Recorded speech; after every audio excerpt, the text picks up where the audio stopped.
Hello! So today I am 3 weeks and 6 days post-op from a Mommy Makeover, which includes the tummy tuck, liposuction, fat transfer, breast lift, and breast augmentation. This video I'm just going to kind of talk about how I feel, where I'm at, and that'll probably be the gist of this one. Hopefully it will legitimately be a short video. I have another video I need to post where I take off my bra and I show you guys my boobs. But the thing is I had to do a lot of nipple bleeping because obviously we cannot show people areolas. That would be bad, even for scientific purposes. So I need to check that video on a computer screen before I post it just to make sure that I didn't miss any areola bleeping opportunities. So my camera's a little shaky at the moment. It's sitting on top of my legs on 2 pillows. Apparently I used a wrong pillow for a base. I should have used a memory foam pillow that absorbs movement. That's what I did before, and I didn't do it today because it's not sitting on my bed with me. So dumb move on my part. Hopefully I'll get that rigged soon and I can put it on a tripod. We'll see. So today was my 4 weeks post-op with my plastic surgeon. And today he snipped out a couple of sutures that were left in my tummy tuck incision. He took out the sutures that were in my areolas and in the vertical part of my boob that were part of my breast lift. And he took all of the tape off of my areolas and my vertical incision. So I have gotten to see my breasts, and they are nice if I do say so myself.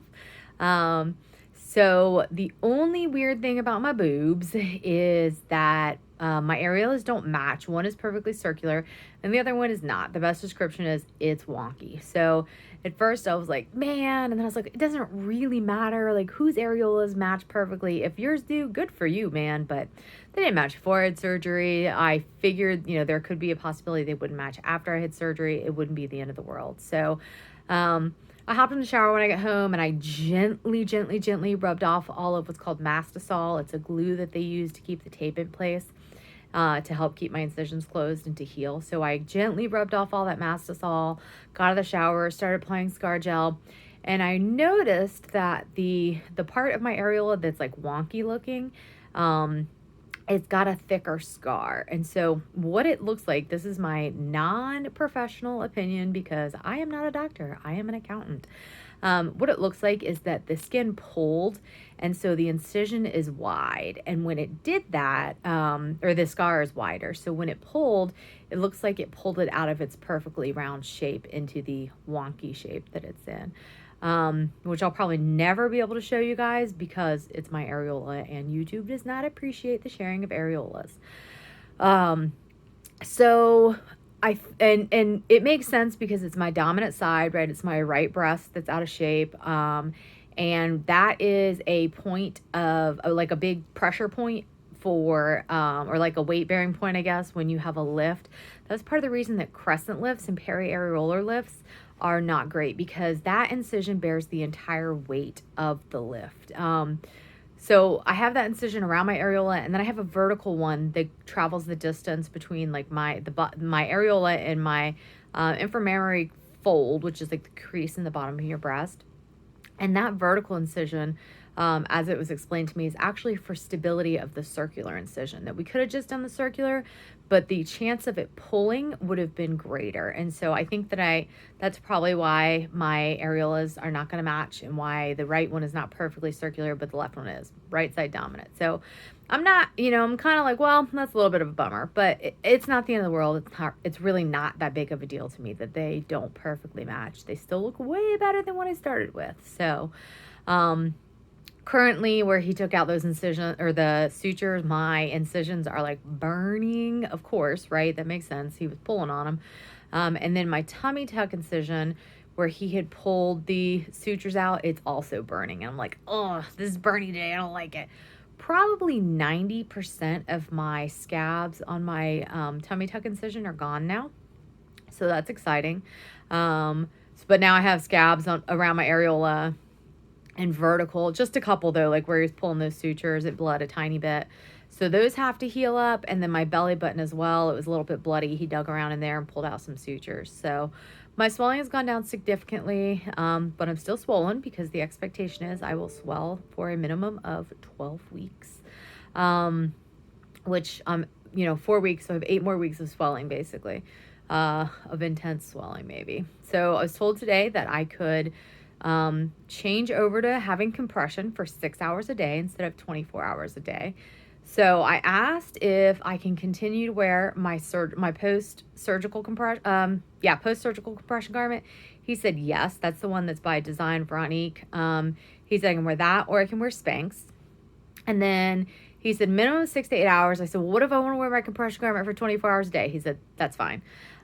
He said, as long as I wear it a minimum of 6 to 8 hours a day, that he does not care how much longer I wear it for. And like I said, if it's Spanx, if it's the Design Veronique, whatever, that's fine. So I was thinking about it today and probably what I'll do, because this garment is very comfortable at this point. I swell pretty bad in the evening, and so it's nice for it to stop that swelling, to like limit how much I can swell. But my garment is getting pretty loose. So what I'll probably do is when my lower back quits swelling, because it's still swollen, like I can feel it, I will probably switch out to Spanx or an equivalent compression garment. So not there yet though, got a little ways to go. So yeah, that's where I'm at. I am excited about the progress. I'm super excited to see my body without the sutures in there, without the tape on my nipples. Which is a cool thing. Let's see. Yeah, I've been making some chaffles. I've been eating super low carb. If you don't know what chaffles are, go Google chaffles. They're so good. I got a Dash mini waffle maker. Oh my God. I've been making chaffles with an egg, half a cup of cheddar cheese, and mixing in ranch dressing powder. Oh my God. And I am Southern to the core. I love ranch dressing. Like, Northerners are like, ranch dressing's gross. And I'm like, that's okay. It's more for me. Like, man, I could put ranch dressing on anything. And so putting ranch dressing powder in chaffles, oh God, it's so good. If you're following my Instagram, Fat Girl Gone Slim 79, I made chaffles yesterday with like taco chaffles. God, they were good. And then I dropped it in my hair, so I had to rewash my hair last night. So this is like 3 times in a week, which is crazy. I don't usually wash my hair that much. What else? I think that's about it. That's where I'm at. Hopefully I'll get around to editing that video where I show you my boobs and I talk about my boobs, and I can send that your way. But my suture's looking good. My swelling's looking good.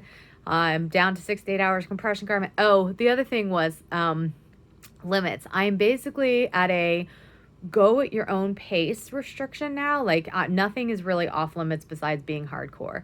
And so it's a go at your own pace. And for me, I like to push my limits to the very edge. And so I do stupid stuff, like do way too much and more than I should. And so my surgeon was like, well, listen to your body, which I really have no choice but to listen to my body, because it will put me out of commission if I don't listen to it. So that's like I got you, buddy. I feel you. And I will comply because my body makes me whether I want to or not. So no doing stupid stuff like lifting heavy stuff. I can do light exercise if I want to. I was like, don't worry, that's not going to happen.